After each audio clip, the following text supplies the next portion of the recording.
Welcome to the 1CA podcast. This is your host, Jack Gaines.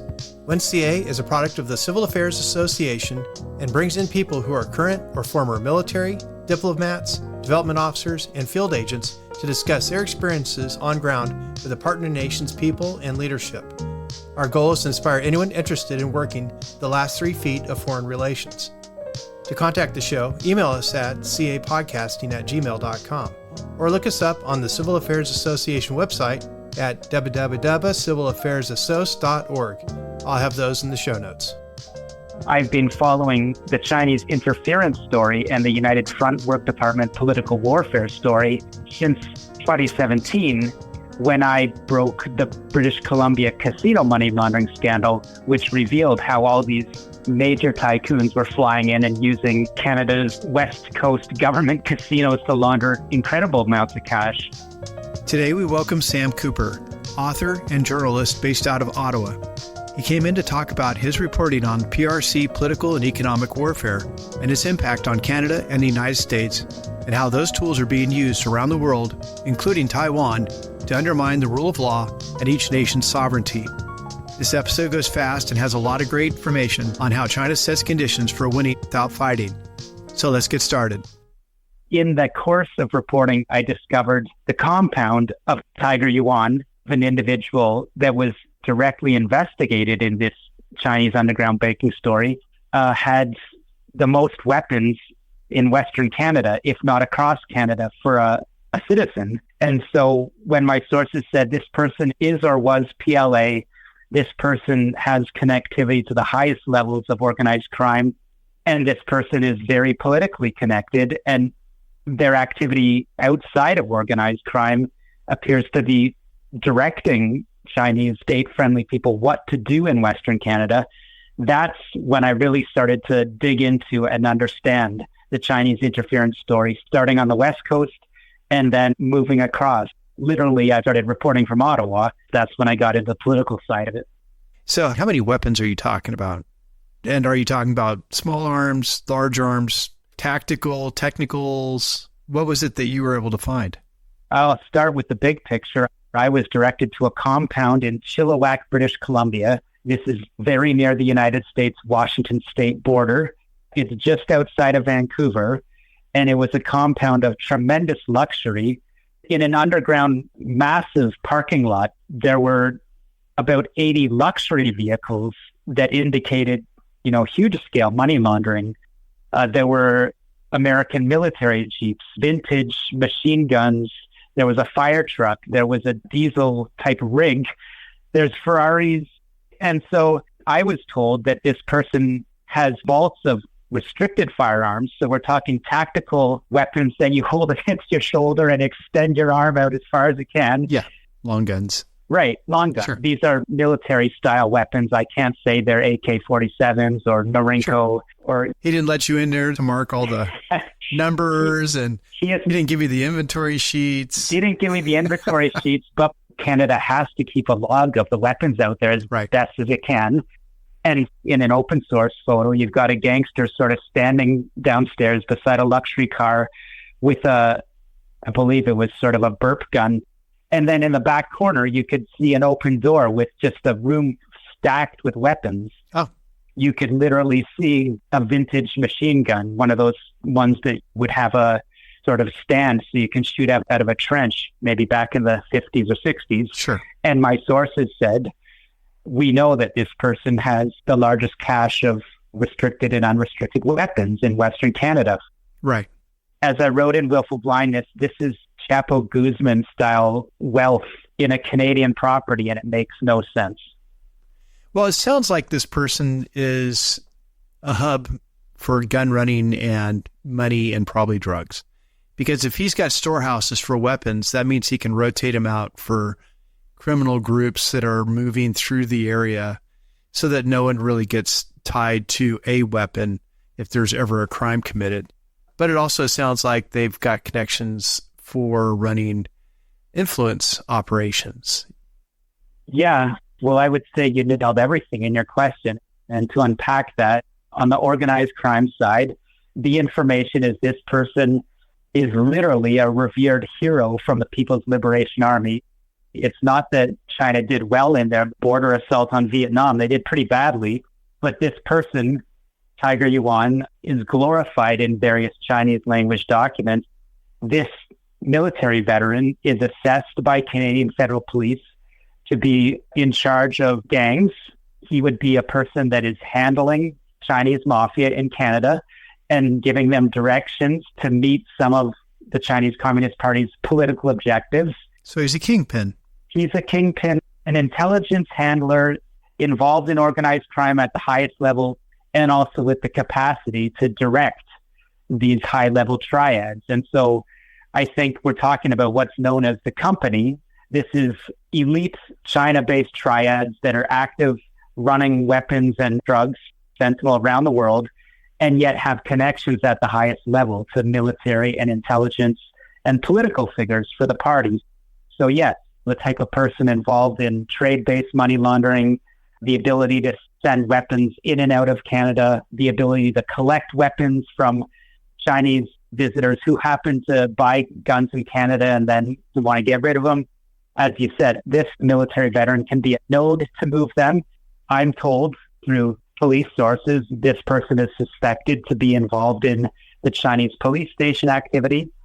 So as you know, that would include what was exposed by the FBI in New York, where we have purported community associations that are actually running these illegal community police stations in other countries.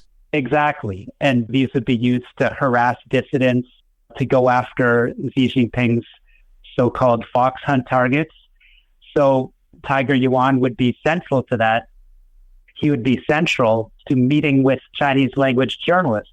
And I'm told giving them directions or coaching on the type of reporting they should be doing.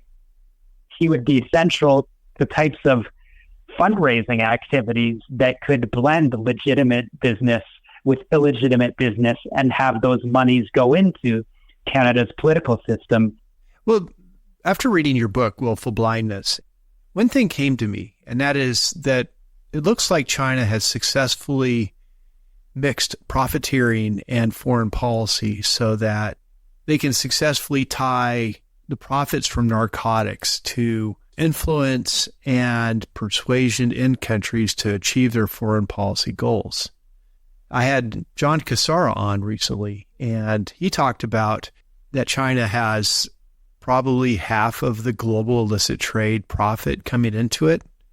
And when people measure China, they measure its GDP. They don't measure that black economy because most of it goes right back out into the world to fund these illicit criminal groups that are also complicit with the PRC and the money that goes to the pockets of people willing to take the influence dollars to do what PRC wants. But it was really your book that opened that perspective. And it sounds like what you're seeing is the tuning to that process and how they're really bringing it to bear to see how far they can go and being successful in moving a country's orbit into the PRC influence space. Yeah, I agree with everything you said there. And thank you for saying that.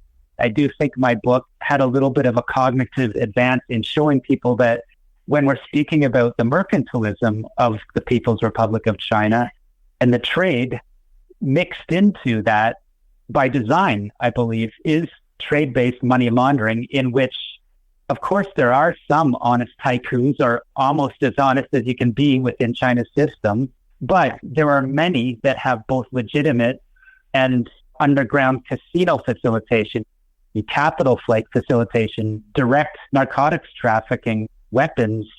But China doesn't look at those people as the government should have a distance from them. China sees those people as ones that have connections abroad, ones that have great influence in diaspora communities, and business persons that are involved in organized crime in Beijing's playbook should be used to influence politicians that are looking for votes in the diaspora. Do you think that Xi Jinping and the PRC allow a certain amount of wealth and influence or affluence in these people that are expats around the world in exchange for conducting these type of operations? Yes, I think there's a lot going on, and I'm always trying to clarify my understanding, but some have coined the term strategic corruption. This is what we saw in Ukraine for years before Putin made his move. We saw the oligarchs and the tycoons, people like Semyon Mogilevich, had great control over the Ukrainian resource industries. A person named Boris Bershtin, who settled in Toronto, was a major underground banker and money launderer with connectivity to the KGB. So we've seen this playbook in Ukraine, having people with gang connections or direct intelligence connections corrupt foreign governments and try to pave the way. And I think China is doing a bigger and even more sophisticated variation on that now, where they want people that are, as I've reported in Canada, we have major real estate developers, major portions of Vancouver and Toronto are in fact Chinese or Hong Kong money. And these big real estate developers, there's no question that Beijing has relationships with them, that they will be protected in their illegitimate business activities if they deliver objectives to Beijing. And there's so much more going on, but yes, in a nutshell, Beijing offers protection to the highest level criminals in the world if they will deliver political objectives wherever they are. Are you seeing a cohesion of operations between them? How closely tied are they to Beijing? Or is it decentralized to where they say, look, if you build influence and you just let us know who you have contacts with, we'll let you know if we need you? Is it more of a mafia style relationship? How closely tied are they? Well, that is the $1 trillion question. Now, Yeah. I'm always trying to get my understanding. And I'm sure they don't just show you. Here's our relationship map now. I mean, I spent a lot of time thinking about it, and as best as I can understand, and as you know, I'm always talking to experts to understand more. Sure. But it's not as hierarchical and rigid. I've been told that it is the most fluid entrepreneurial system you can imagine. There's all types of competition. We have something called guanxi, which is this very deep sort of transactional cultural relationships between people at high levels in China's system. And we have interrelationships of gangs, interrelationships of intelligence agencies. We have competition among both of those forces. And so to boil it down, I don't think Xi Jinping is able to say, okay, mafia leader A, you're going to go to Canada, specifically Toronto, and achieve this. Right. It's more that we have what you know is the United Front system. That is, all these community groups at the end of the day have been co-opted by officials in consulates around the world so that the community groups are controlled directly by Chinese intelligence officials in embassies and consulates. And they have various levels of tasking to these community groups, who I am saying are almost exclusively involved, high-level tycoon-type gang associates. And then within these United Front networks, you have intelligence handlers of the type, to circle back to this BC case, of this PLA veteran, Tiger Yuan, who is able to be like an area manager of legitimate and illegitimate business activity in various regions. In my understanding, we have some bosses in Toronto, Ontario, for the Eastern Canada, who are this blend of an intelligence handler and a very high-level organized crime person. We have similar bosses in Western Canada. Right. And I'm sure, because I've read a corruption case involving a senator in San Francisco. We don't need to name the name, but this senator was allegedly involved in offshore arms trading. An FBI sting operation got him. He was involved in talking to the various families in that area. By families, I mean triads, or these what are called Hunman associations. And so I have to believe in California, we have these very same type of PLA intelligence handlers that are into that fluid mix of gangsters, business persons, politicians, that one way or another, they'll get their guanxi from Beijing if they deliver objectives. Right. And then you have the community police there to track people down if they take their wealth and disappear, or if they're not producing, or if they don't feel like they're part of the fold. Yeah. The CCP police station really just made everything we're talking about in this fluid network much easier to understand because they had literal bricks and mortar shops Right. that the FBI and others have discovered have both gangsters and traveling CCP officials involved to look over the community. Right. Because you have to have an enforcer. If you're going to run a loose network of criminals, you have to have an enforcer of some type in case people get their own ideas or their own ambitions to get them back in line. That's absolutely true. And I'll keep circling back to this person in the Vancouver area with the largest collections of personal weapons. You're a fan. Well, you want to go check out that fire truck. I mean, I know I do, but I don't think either of us will be invited in the near future. But look, who's the person that's going to be able to keep gangsters in line, keep politicians in line? Right. It's a person with a lot of guns and a lot of respect, someone that's revered by the diaspora. And a lot of money. A lot of money.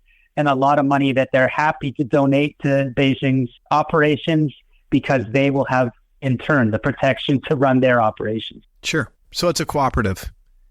It's a cooperative. With a lion with teeth. Okay. And then you were able to go to Taiwan. Was that to talk with Taiwanese officials about what's going on in Canada? Was it to do strategy on their upcoming elections? What were you doing that you can talk about? I can say that just as I launched my new journalism platform, I got the invitation from you got to plug the platform. Start over. Yeah. Okay. So yeah, I mean, what I can say is, as soon as I launched the Bureau, my new independent journalism platform, beautiful, I can right, so that I can report with the depth that I did in my book. I can do this in Canadian media. I was invited by the officials in Taiwan to travel to Taipei in September. And I think their interest was they had understood that I had a good grasp on China's political warfare and election interference in Canada. Right. And I had talked to the officials in Ottawa from Taiwan, and they said, there's a lot to report on. We want to have good relationships with international journalists so they can tell the story that Taiwan is an important democracy that really should be understood and valued by the rest of the democratic world. That's under deep threat right now, as you know, Jack, from the People's Liberation Army and all sorts of political warfare. So I was invited to travel with 17 international journalists, and we had deep and great access to Taiwanese officials, including the Minister of Foreign Affairs, the Ministry of the Mainland Affairs Council, which is essentially, I judge, an intelligence agency. It's the only one that can deal with Beijing because, as you know, Beijing will not talk to Taiwan government to government. They see it as renegade province. Right. I did 4 reports from Taiwan, and my focus was, of course, on exposing China's activities in Canada, but I'm always looking for corroboration and context and understanding. So I was asking the Mainland Affairs Council officials, I'm seeing, for example, Fujian organized crime figures running CCP police stations in Toronto and Vancouver. I'm seeing them involved in election interference transfers. Can you tell me about similar activities? And it was very refreshing for me to get a direct answer from an official. He told me, I'm going to break news for you about this new scheme we've discovered. China is using underground gambling networks in Taiwan in efforts to influence our upcoming election. They are trying to... And you threw your arms up and said, that's what I said. I said, thank you for confirming, from a high level official of what's going on in Canada. What I'm seeing, that is, China is using people that are running underground casinos in Canada to interfere in our elections in very complex ways. And in Taiwan, you're telling me that there's underground betting markets on elections, and they try to skew the gambling odds so that this feeds into the actual election day result. Right. And they told me officials from Beijing are not only working with these organized crime gambling networks, but they're directing them in election interference. So yes, I think that was a great little story for me to break. And I'm not looking for confirmation bias. I'm looking for corroboration, and I got it there. But it's nice to get a little confirmation bias once in a while. Yeah, it is. Everyone likes a bone. They threw me a bone, Jack. Well, it's interesting because, as you know, the U.S. has a base in South Korea, and the Chinese know about it, and they didn't open their own base in Korea. They opened a casino right in the same area. And I was just like, man, how typical. Yeah.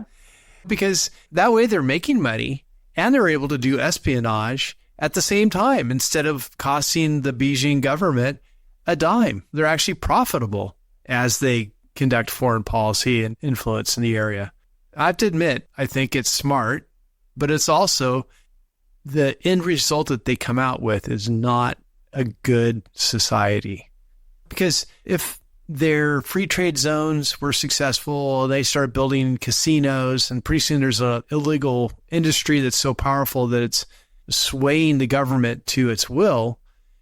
What ends up happening is you get this totalitarian financial government that really leaves out all of the public citizens and just runs things the way PRC wants. And it just doesn't handle well. Does that make sense? Yeah. I see that as the problem with the PRC's model. Yeah, no, I mean, that really resonates with me. I mean, first of all, you're exactly right. It is devilishly clever to use a casino that pays for itself, and they can use that for their gathering. But as you say, it's amoral, right? Yeah. So I really do believe that governments are a reflection of the people and the parties that the people elect. And to get a little philosophical here, I mean, I think the Chinese Communist Party totally cut corners trying to catch up, and they're just in a moral operation. As I've reported, they leveraged these Hong Kong tycoons and said, look, you teach us how to do capitalism and we'll let you do your organized crime business and we'll profit together. But when you get in bed with the devil, there are other people around the world that don't like it. Right. And so I think my struggle in Canada is maybe I've been a little bit at the tip of the spear. Maybe it's because the upbringing. My father went over to school in Switzerland and was supposed to be a big businessman and diplomat, and he tossed that aside and became a Christian minister instead. And maybe he hammered it into me that there's good money and there is bad money. I really do believe that. And Beijing, in their mercantilism, they'll use any dirty type of business to try to overcome governments in the Marshall Islands or what they're doing in Africa. And in Canada, it's my own view that for too long, our elites have turned a blind eye, or as I wrote, they've been willfully blindness to the downside of this Chinese mercantilism. And I do believe that when you see cities start to be overrun with tent encampments because of opioid addiction and fentanyl, you're now directly seeing the price that's paid for that trade-based money laundering. And as I've written, people that work honest jobs being pushed out of the center of cities in Canada because, without any exaggeration, illicit flows from China have become material to prices of real estate in Vancouver and Toronto, in the same way that the land cartels might have influenced real estate in Miami. And you just don't win in the long run when organized crime starts to take a big chunk of your economy, right, and they're working for a foreign government. So where do you see Canada going? It's hard for me to say where Canada will go because there's a Foreign Interference Commission coming up. It's actually going to start at the end of this month that will examine this election interference story that I broke with my former employer, Global News, and that I'm still writing on and still exposing every week for the Bureau. But I don't have a great degree of confidence, and many others don't, that the mandate of that commission is really set up to get to the bottom of the issue. I don't want to get into too much information here, but I've already done reports to the Bureau showing that a mandate only focusing on election interference at the federal election in the past two Canadian national elections is literally only the tip of the iceberg of China's interference. And my stories through documents have proven that. So where does Canada go? Others that I've interviewed and quoted in my stories say, look, Canada, through no exaggeration, we're facing a saturation of China's influence and interference networks to the point where there's corruption. And Canada is in a position where we need to change some laws. We need more enforcement for police so they can handle these organized crime networks. We don't have a RICO Act, that is a racketeering act in Canada. We don't have a foreign agent registry, which, Jack, I'm sure you're aware, is the very key law that is used in every case so far in the Chinese police stations investigated by the Department of Justice in the United States. Canada lacks these laws, so I won't have any confidence that we're going to turn the corner until we have a government that put some of these very basic modern laws against hostile state activity in place in Canada. Do you think that Canada is in danger of losing its Five Eyes status because of the amount of influence? Or do you see still a core of law enforcement and military that's protecting civil society and protecting that intelligence cooperation? Or how deeply corrupt do you think the influence is? And do you think it is threatening Five Eyes? My very basic answer is yes. I think Canada's status in the Five Eyes has already unofficially been downgraded. As you know, Jack, Canada has been left out completely out of AUKUS. And I do believe that part of the reason Canada is not at the big boys table of the Western Alliance is that we have lost trust. We can just point to examples like this RCMP corruption Cameron Ortis case. Canada's highest intelligence official for law enforcement leaked secrets to international Hezbollah networks. As I've reported, there's another angle to the case. Cameron Ortis have leaked signals intelligence to Beijing. And so that's just one case, but I think this political infiltration story is an even bigger reason why Canada has lost trust within the Five Eyes. And I would like to have confidence that the bond of the sort of post-World War II alliance will continue just out of tradition. Right. But practically speaking, I just think it's natural that if Canada keeps going in this direction of having deep interference in each and every federal election, that it would only make sense that Washington starts to leave Ottawa out of conversations. Or constricting certain accesses. Absolutely. It's only prudent that Washington should be starting to hold its cards closer to its chest. I know it's not very easy to say things like that diplomatically, but I just think these are the real conversations. Now, you also mentioned Hezbollah.